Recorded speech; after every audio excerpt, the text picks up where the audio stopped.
So this is going to be a short video about boundaries and just an explanation. I'm not trying to be a jerk, and I'm not holding grudges.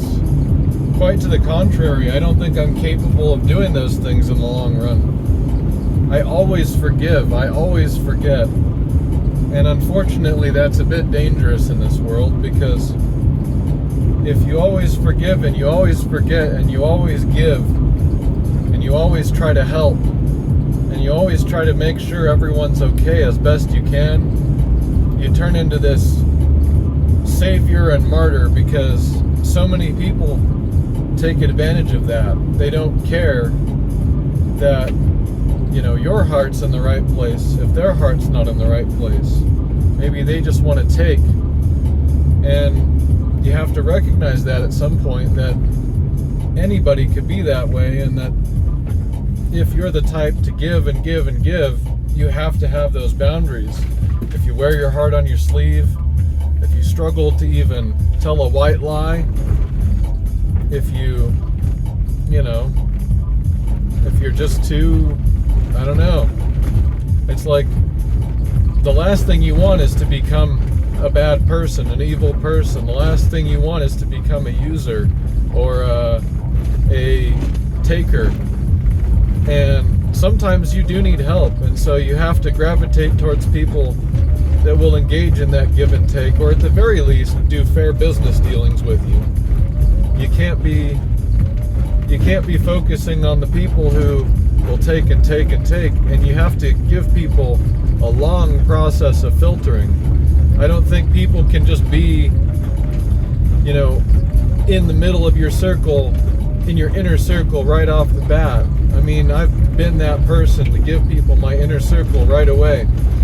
And sometimes the problem is, when people are in your inner circle, it's way harder to get them back out, because those are the people you forgive almost no matter what. And even some of those people, what I've found is that, again, it's not that I'm holding a grudge. It's not that I hate you. It's not that I don't love you. It's just, unfortunately, I do love you. I have forgiven you. But I can't have you in my life, because when you're in my life, I'm not safe. When you're in my life, my energy, my resources are drained. My ability is reduced. The brightness of my light is dimmed. You understand? That's why. And all of those people in my life, every single one of them has an open door.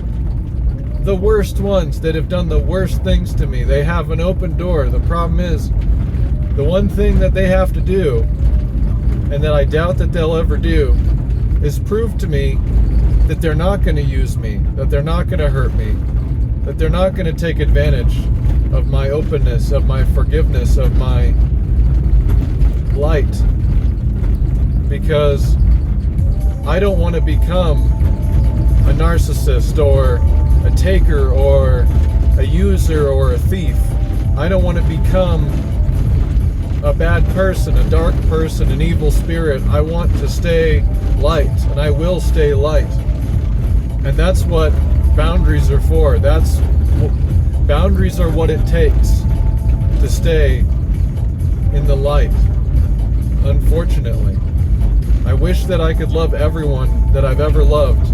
I wish that I could accept everyone that I've ever accepted. I wish I could forgive everyone that's ever hurt me.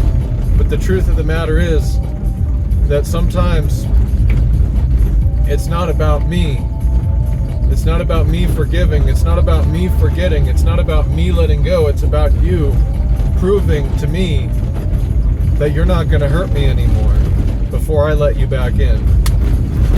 And that, unfortunately, is too much, because the hardest truth for me has been learning that a lot of people do not care that they hurt me. They don't care that I have boundaries. They don't care that they've disrespected me or traumatized me or taken from me when I was freely giving and never reciprocated or even passed it on. People don't seem to care when they're a black hole of energy. It doesn't seem to faze them. It doesn't matter. Something in their mind and their soul has allowed them to justify that behavior. And the other thing that I have to do is extricate myself from relationships where I might be a black hole of energy.